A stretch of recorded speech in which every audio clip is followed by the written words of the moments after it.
And from my upbringing and my ex-husband's upbringing, we had what would be called an abusive relationship. My children experienced an abusive relationship. I experienced my mother and her abusive relationship, and my mother experienced her grandmother in an abusive relationship. And not knowing what a generational curse was, I repeated what I knew. I was married for 9 years before I divorced. And one of the last things that happened between me and my ex was he tried to choke me to death. And so as I was taking my last breath and the lights were becoming dim, God intervened and he let go. And finally I asked God for help because I couldn't climb out the walls. And so I got this book called The Purpose-Driven Life. And I started reading it. And I realized as I was reading it, I don't even know who Jesus is. I don't even know what it's like to have a relationship with God.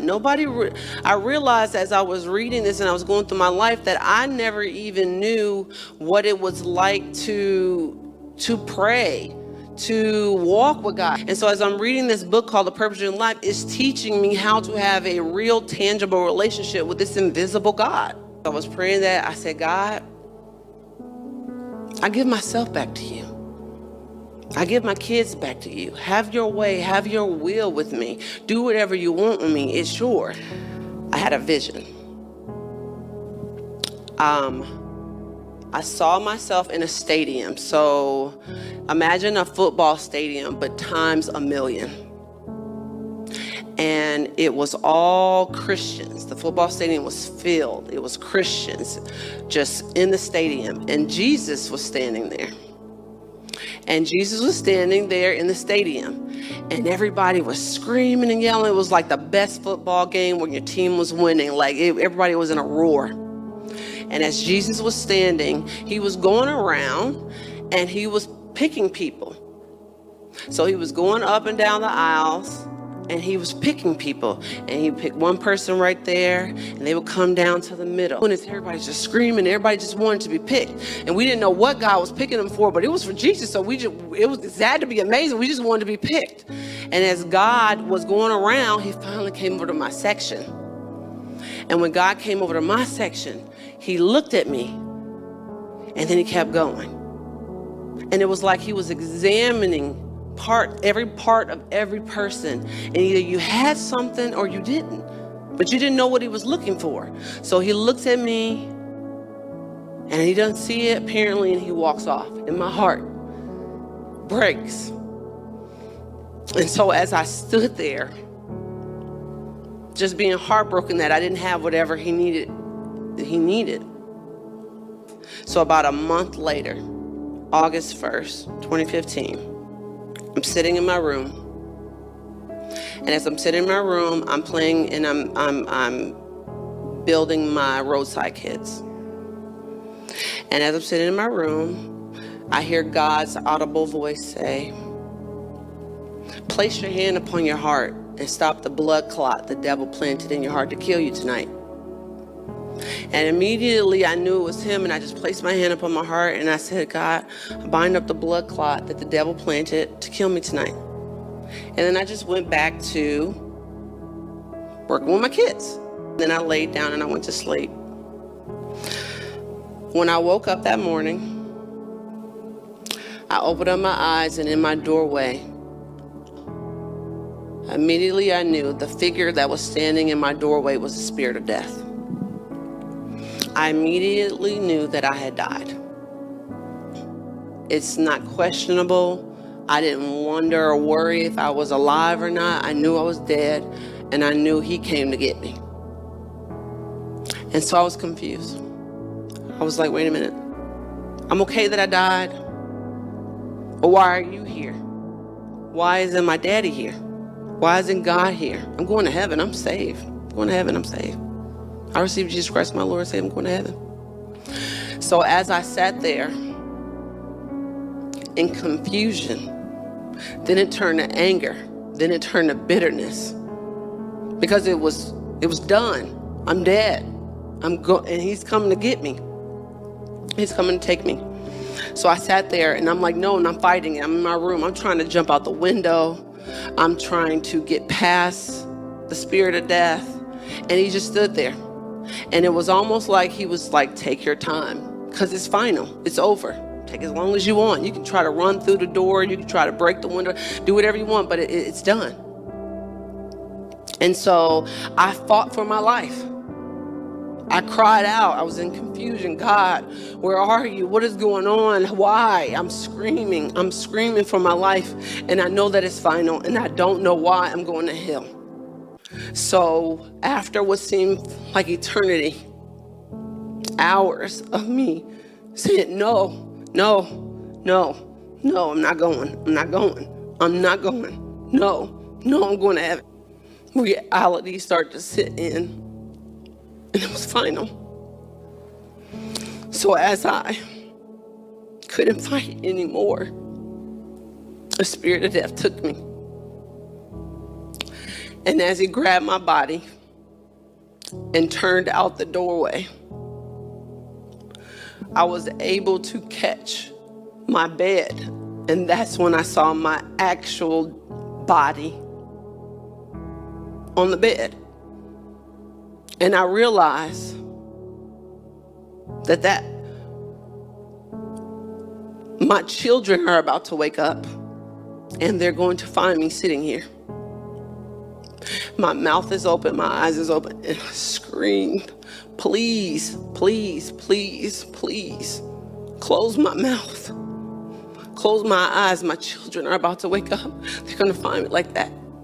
And the spirit of death took pleasure.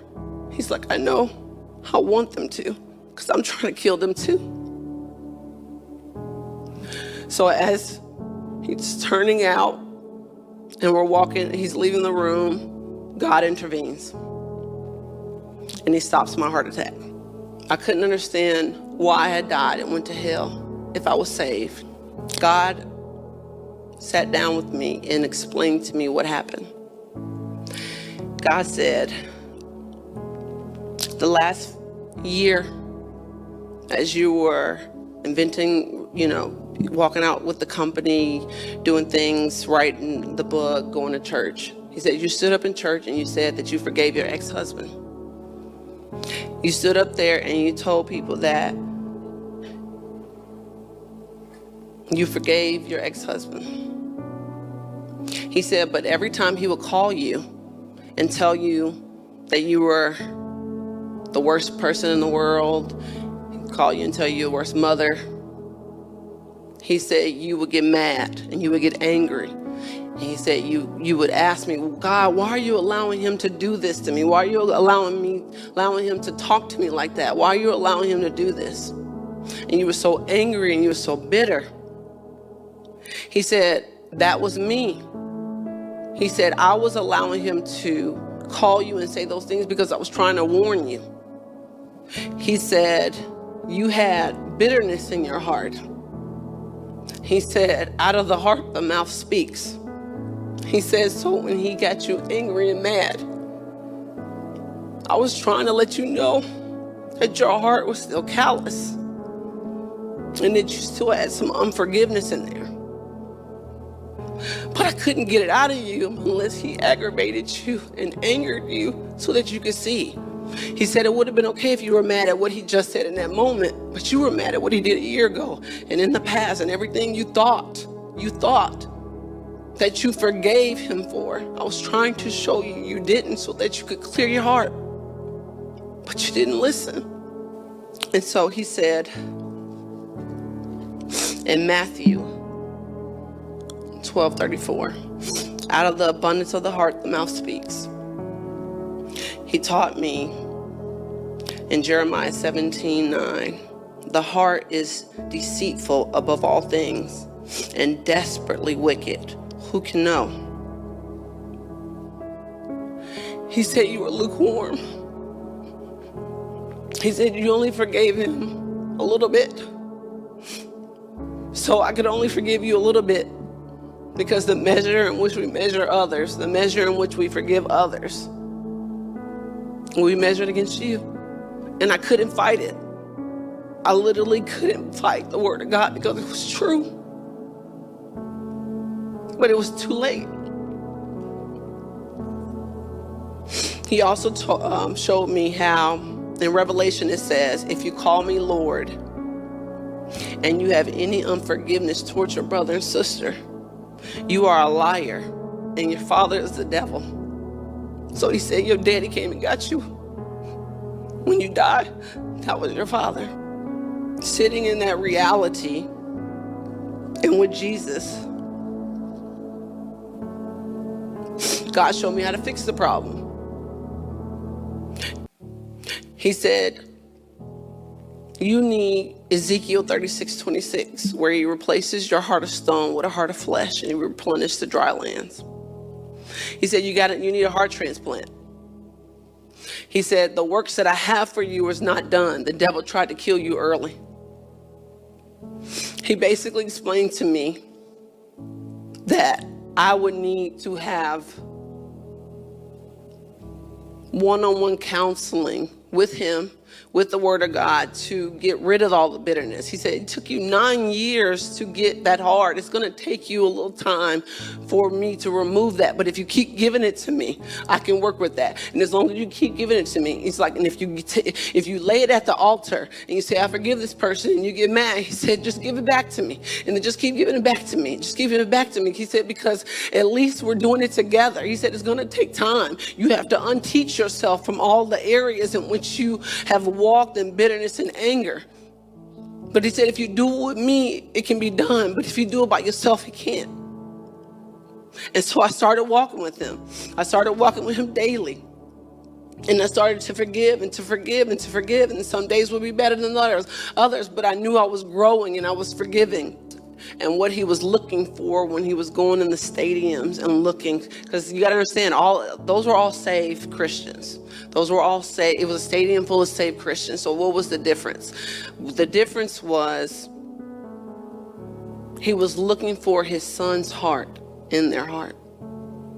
He said, many are called, but few are chosen. He said, those were the chosen. He said, you have to have Jesus' heart in your heart. Because you have to be able to walk in the love that distinguishes you. They will know us by the love one to another. He said you got to forgive so that you can pray and intercede for him. And I didn't understand the value of that then. But as I walked with him and I walked with him and I walked with him, I understood, and God would show me things. And one of the things after my encounter, my death, was that God would allow me to see things so that I could pray and intercede. One of them being my ex-husband's death. God allowed me to see my ex-husband get into basically a car accident and die, but he was going to go to hell. And God asked me, pray for him. Intercede for him. I'm like, but he spit on me and he's still saying all these bad things about me. He's like, we're all saved by grace. I saved you. You should have went to hell. You should have went to hell. But you asked for the same thing. And all I'm asking you to do is turn around and do that to your brother and your sister, because you didn't deserve. You're supposed to be in hell. I showed you how close you were supposed to go. And so that removed any doubt, that removed any hesitation for me to pray. And I prayed for him. And last December, he got into a car accident. A drunk driver, he's a police officer, he was running across the road trying to catch somebody, and a drunk driver hit him and ran over him and his head. And he should have died and had a miraculous healing. And he's fine now. And God's like, that's because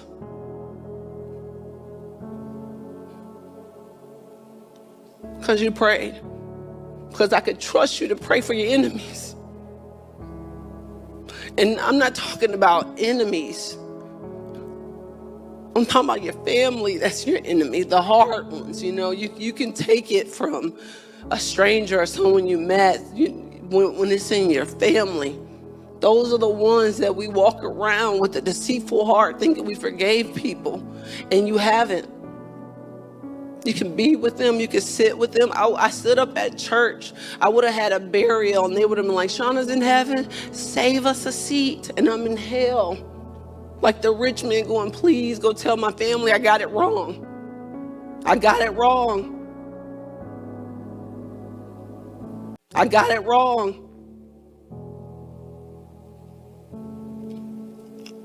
So through that process, God has been able to use me.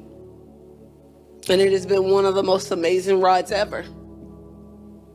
And so I stand here today with you, trying to give you what God gave me, which is the opportunity to have a heart transplant. Because I could sit around and I could ask God, please tell me something to say to this person or that person, because I operate in those gifts too. I was born with it. I could say, hey, you have an angel standing behind you, but hey, you're going to be blessed with a house. Hey, you're going to go here, go there. But what is it to gain the whole world and lose your soul? We get stuck in the after. And the devil had no problem with me standing in church talking about how God and I are walking together in company and this and that, and I'm going to hell. Because as long as I didn't have a heart transplant, I was his. And he wasn't going to let me be aware of it at all. So he's like, yeah, let her go let me check her heart. Yeah, it's still hard and callous. Go ahead, preach. Go ahead, talk in church. Because as long as I didn't have Ezekiel 36:26, where you replaced my heart of stone with a heart of flesh, it didn't matter. It did not matter. God allowed me to come back so that no one dies and the wrong one comes to get him. Because not everybody gets to die and see that part and come back. And so that moment on, I had been yelling it from the rooftop. Because I don't want to be around anyone and they die and the wrong one comes to get them. I realized that bitterness and that anger wasn't worth my life. When I found out it was my life hanging in the balance, I was like, no, I got to forgive you. But if it was my ex-husband's life hanging in the balance, I was like, no, he can go to hell. Because I didn't understand that it was mine. The measure in which you measure others will be measured against you. It's your life. So forgiveness is selfish. I selfishly forgive everybody here because I got to make it. I got to make it. Forgiveness isn't a feeling, it's a choice. And it's one of the most selfish choices if you realize that I forgive you not because you were good to me. I forgive you not because you did everything right. I forgive you not because you did anything worth it. I forgive you because my life is in the balance. And I trust that God will touch you and you will stop hurting me. But even if you don't, I can't die for that. When I died, at no point did I go, well, my mother beat me. She hit me. My father beat me. My ex beat me. Yeah, it's worth it. None of those things came up. We think there's so many things. So many times people say, I'll talk to God when I get there. I'll handle it. None of those things come up when you die. When you die, it is about where you are going for the rest of your life. And that is it. And that is all that you care about.